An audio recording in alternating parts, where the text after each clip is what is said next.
بہت پیارے مسلمان بھائی اور بہنوں، السلام علیکم ورحمۃ اللہ وبرکاتہ۔ پچھلے سبق سے ہمارے سورۃ البقرہ کی آیت نمبر 177 کا سبق جاری ہے۔ آیت طویل ہونے کی وجہ سے اس کو دو حصوں میں تقسیم کیا گیا ہے۔ ہمارا سبق پہنچا تھا کہ آت المال علی حبہ، کہ جو اللہ والے ہیں، اللہ کو ماننے والے ہیں، وہ مال سے محبت ہونے کے باوجود اپنا مال اللہ کی راہ میں خرچ کرتے ہیں۔ پھر اللہ رب العزت نے یہاں فرمایا ذوی القربا، اپنے قریبی رشتہ داروں میں، قربت والوں میں، والیتامی اور یتیموں میں، والمساکین اور مساکین، وابن السبیل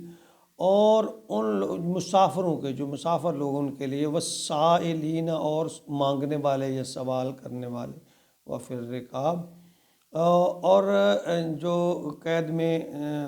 آ جائیں کسی وجہ سے تو ان کو قید چھڑانے کے لیے۔ یہاں ایک بات بہت اہم سمجھنے والی ہے کہ جہاں اللہ تعالیٰ نے فرمایا وآت المال علی حبہ، وہ اپنے محبوب مال کو اللہ کی راہ میں خرچ کرتے ہیں، تو سب سے پہلے جو تذکرہ فرمایا کہ وہ قرابت داروں پر خرچ، یعنی ذوی القربا سب سے پہلے۔ اور ایک حدیث مبارکہ میں حضور اکرم صلی اللہ علیہ وسلم نے فرمایا کہ صدقہ اور خیرات اپنے قریبی رشتہ داروں میں کو دینے کے دوہرا ثواب ہے، ایک تو صدقے کا اور دوسرا صلہ رحمی کا۔ اور پھر یتیموں، جس کے ماں باپ نہ ہوں، ان پہ ہاتھ رکھنا، ان پہ شفقت کرنا۔ مساکین، مسکین لوگ، مسکین وہ نہیں ہے جو یعنی جو مانگتا ہے، مسکین وہ ہے جس کے پاس اپنے روزمرہ کے ضروریات پوری کرنے کے لیے سرمایہ چیز پیسہ نہیں ہے، وہ بھی مسکین کے زمرے میں آتا ہے۔ اور مسافر لوگ، مسافروں کے بارے میں کہا جاتا ہے کہ اگر مسافر اگرچہ وہ مالدار ہو اور سفر میں ہے، اور سفر میں ایسی حالت میں اسے ضرورت پڑ گئی ہے کسی وجہ سے، کوئی حادثاتی طور پر یا ویسے کسی وجہ اس کا مال متاع ختم ہو گیا ہے، تو آپ اس کی امداد بھی اپنے صدقہ خیرات سے، زکوٰۃ وغیرہ سے اس کی مدد بھی کر سکتے ہیں۔ اور پھر سائل، سوال کرنے والے، وفی الرقاب، اگرچہ نبی اکرم صلی اللہ علیہ وسلم نے باقاعدہ جو ہے اس گداگری کو یا سوال کرنے کو، اس کی حوصلہ شکنی کی ہے، تو لیکن پھر بھی یہ فرمایا کہ جو سوال در پہ آ جائے، سوال کرنے والا، مانگنے والا، تو اس کی مدد کی جائے، وفی الرقاب۔ اور ان لوگوں کی جو کسی وجہ سے قید میں ہوں اور اپنی وہ قید کی رہائی کے سلسلہ میں انہیں مدد درکار ہو تو ان کی جائے۔ اور آگے پھر فرمایا وَأَقَامَ الصَّلَاةَ، یعنی وہ لوگ نیکی آ رہی کہ نیکی کیا ہے، اوپر فرمایا کہ مال کو خرچ کرنا اور خرچ کرنے کا طریقہ، آگے فرمایا وَأَقَامَ الصَّلَاةَ، وہ نماز ادا کرتے ہیں، وَآتَ الزَّکَاةَ، دو چیزیں کہ زکوٰۃ دیتے ہیں، نماز ادا کرتے ہیں اور زکوٰۃ دیتے ہیں۔ یعنی نماز کو اللہ تعالیٰ نے دین کا ستون، دین کا ستون، یعنی نماز ایک ایسی عبادت ہے، اللہ تعالیٰ نے اس کا تذکرہ بار بار قرآن پاک میں فرمایا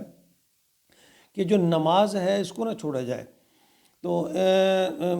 زکوٰۃ کے بارے میں سنن ترمذی میں ہے ان فی المال لحقا سوی الزکاۃ، یعنی مال میں زکوٰۃ کے علاوہ بھی حق ہے، زکوٰۃ بھی دو اور اس کے صدقہ خیرات بھی کرو مال کے علاوہ۔ عشر، جو غلہ ہے، زمین کی جو پیداوار ہے اس میں سے عشر ہے، وہ بھی زکوٰۃ کی ایک قسم ہے۔ اور زکوٰۃ 2.5% کے حساب سے سالانہ وہ بھی ضروری ہے اور یہ فرض ہے۔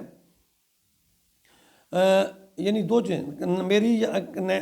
اس سے اور بھی الفاظ قرآن پاک بار بار نماز کا تذکرہ جو ہے وہ آتا ہے کہ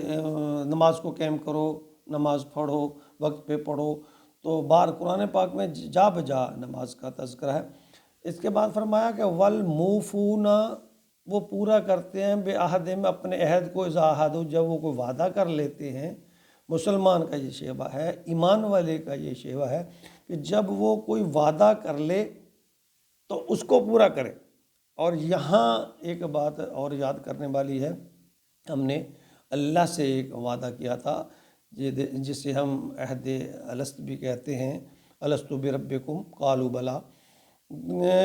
اس کو یاد رکھنا چاہیے۔ اور پھر شریعت کا جو عہد ہے کہ ہم نے اللہ کے ساتھ یہ کیا کہ ہم جو بھی معاہدہ اللہ کے ساتھ ہمارا ہوا وہ ہم اس کی پاسداری کریں۔ آگے اللہ تعالیٰ نے فرمایا وَالصَّابِرِينَ فِي الْبَأْسَاءِ، اور وہ صبر کرنے والے ہیں، صبر کرتے ہیں فی الباساء والضراء، فاقہ میں اور مشکل میں، جب ان پہ کبھی کوئی مشکل وقت فاقہ کا چیز یا کوئی اس طرح کی مجبوری آ جاتی ہے